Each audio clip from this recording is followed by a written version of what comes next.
Guys, আমি এখন একটু বাদামওয়ালা ভাই আছে, তার সঙ্গে একটু কথা বলবো। তা আপনারা একটু মনোযোগ দিয়ে শুনবেন। আসলে কথাগুলো খুব কষ্টদায়ক কথা। ভাই বসেন। ওয়ালাইকুম আসসালাম, বসেন। তা এই যে ভাইজানের বাঁচতে এই ক্যামেরা একটু এদিকে কী করে দেয় সম্পর্কে দেখা যাচ্ছে।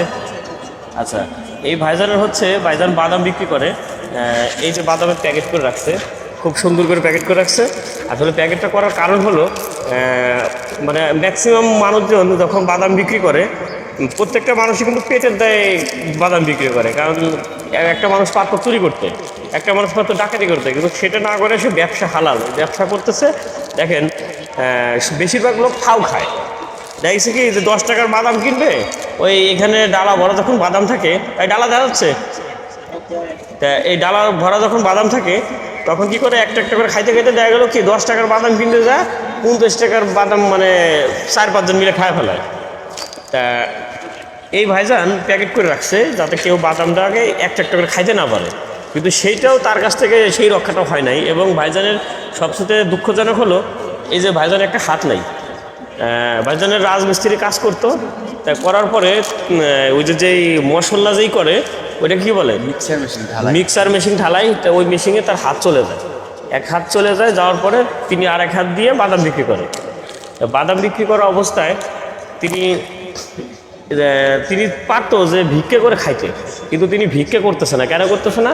যে নবীজির সুন্নত, নবীজির আদর্শ তিনি অক্ষর অক্ষরে পালন করতেছে, সেই জন্য তিনি ভিক্ষে করতেছেন। অথচ ভিক্ষে করলে কিন্তু উনি ওই বাদাম বিক্রি করে যে টাকা পায় তার সে ভিক্ষে করে তার সে বেশি পাইতো।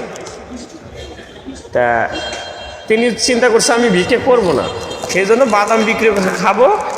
কিন্তু কিছু মানুষ, সবাই না, কিছু মানুষ ওনার প্যাকেট ধরেই বাদাম এভাবে ছিঁড়ে, আরে বাদাম বেচতেছিস বলে ছিঁড়ে সম্পূর্ণ খাওয়া শেষ চলে যাচ্ছে, মানে টাকা আর দেওয়া হলো না।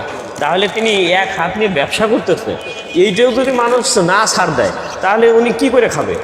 ভিক্ষে করলে তো আপনারা বলেন যে ভিক্ষে করে গেল, তার তো একটা হাত নাই। যার হাত নাই সে বোঝে যে কতটা কষ্ট, কতটা জ্বালা যন্ত্রণা।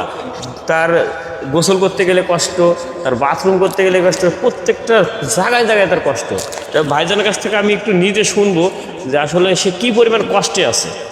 ভাইজান একটু বলেন, আপনার নাম বলেন। আসসালামু আলাইকুম, আমার নাম মোহাম্মদ আলামিন শেখ। সো আমার দিনটা অনেক সুন্দর যাচ্ছিল, অনেক সুন্দর। আমি গত 2 বছর ধরে অ্যাক্সিডেন্ট করছি। সো ঢালাইয়ের কাজ করতাম, আমি রাজমিস্ত্রির কাজ করতাম, ঢালাইয়ের কাজও করতাম, অনেক পদের কাজই পারি আল্লাহর রহমতে। সো অনেক সুন্দর করে দিনটা চলতেছিল আমার। তো হঠাৎ একটা ঝড় চলে আসলো, একটা অ্যাক্সিডেন্ট করে আমার হাতটা ফালা দেওয়া লাগলো। ঢাকা পঙ্গুর থেকে গেছি, ওখান থেকে তো ফালা দেওয়ার পরে আমাকে ডাক্তার 2 বছর রেস্ট নিতে বলছে। সো আমার 2 বছর হয়েছে, আমি এখন কি করব? এখন কিছু করে খেতে হবে। আমার একটা ছেলে আছে, ছেলের বয়স মাত্র 3 বছর। সো এখন ছেলেটা যদি আমি না দেখি, আমার দেখার মতন কেউই নাই।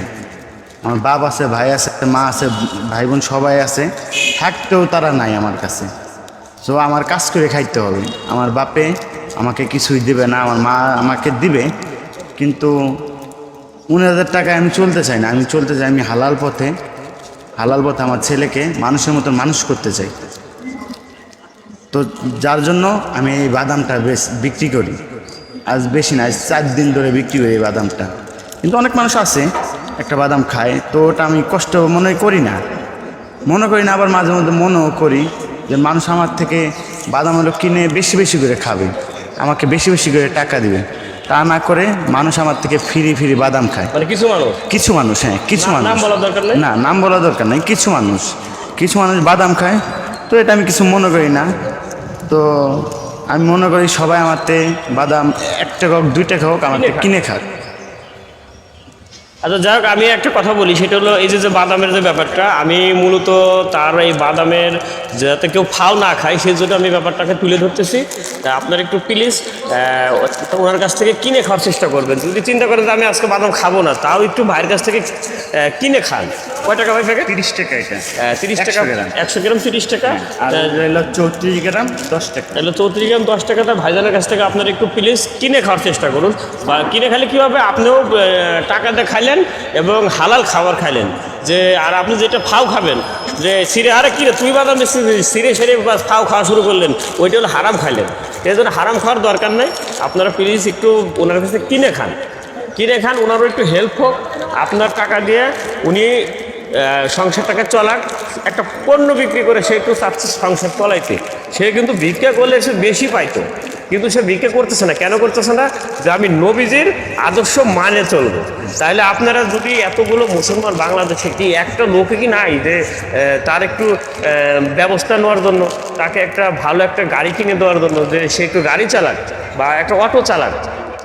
কিন্তু যাই হোক, আপনারা না দিলেন সেটা দরকার নেই।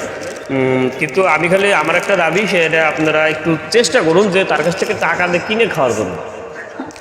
ওই ভাইজানের একটু চেহারাটা একটু ভালো করে দেখাও, ভাইজানের একটু কাছে নিয়ে আসো, একটু ওটা সহ নিয়ে আসো। ভাইজানের চেহারা একটু দেখো ভালো করে। হ্যাঁ, ওই চাইছে। ভাইজানের নাম কি দিনে বললেন? আমার নাম মোহাম্মদ আলামিন শেখ। আলামিন শেখ। বাসা কোথায়? বাসা গঙ্গাপ্রসাদপুর। গঙ্গাপ্রসাদপুর বাসা। আপনার আব্বুর নাম কি? আমার আব্বুর নাম মুসলিম। মুসলিম। কি করেন? উনি কিছু করে না, উনি বেকার ঘুরে বেড়ায় খায়। মানে বয়স হয়ে গেছে? জি, বয়স হয়ে গেছে। আর কি কোড়াল দিয়ে গাছ কাটতে যায়, উনি পা পিছিয়ে বাড়ি লেগে পায়ের হাঁটুটা হলো ফেটে যায়, হাঁটুর যে বাটিটা ছোটা ফেটে যায়, এর জন্য উনি কাজ করতে পারেন। যাই হোক, তাহলে সবাই যারা ফাও খান তারা প্লিজ কিছু মনে করবেন না।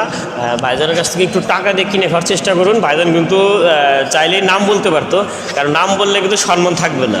তা আমি যেন আর কখনো না দেখি, আমার কি দেখা যাচ্ছে, আমি যেন আর কখনো না দেখি যে ভাইজানের কাছ থেকে ফাও খান। যদি ফাও খাওয়ার চেষ্টা করেন তাহলে কিন্তু এরপর আবার লাইভে এসে ভাইজানের কাছ থেকে আমি নাম, ঠিকানা টোটাল নিয়ে ছবি সব ভিডিও করে ছাড়বো। যদি আর একবার ভাইজানের কাছ থেকে ফাও খান, কোনো রকম ফাও খাওয়া যাবে না। টাকা আমি অনেক কষ্ট করে বাদাম বেশি ট্রেনে এক হাত দিয়ে উঠি, যে সময় সিঁড়ি থাকে না একদম নিচের থেকে, আমি ট্রেনে যে সময় এক হাত দিয়ে উঠি আমার অনেক কষ্ট হয়, তবুও আমি কষ্ট করে উঠি পেটের দায়, যেন আমার ছেলেটাকে মানুষের মতো মানুষ করা লাগবে। আপনারা যদি আমাকে একটু না দেখেন, আমার ছেলেকে কে দেখবে?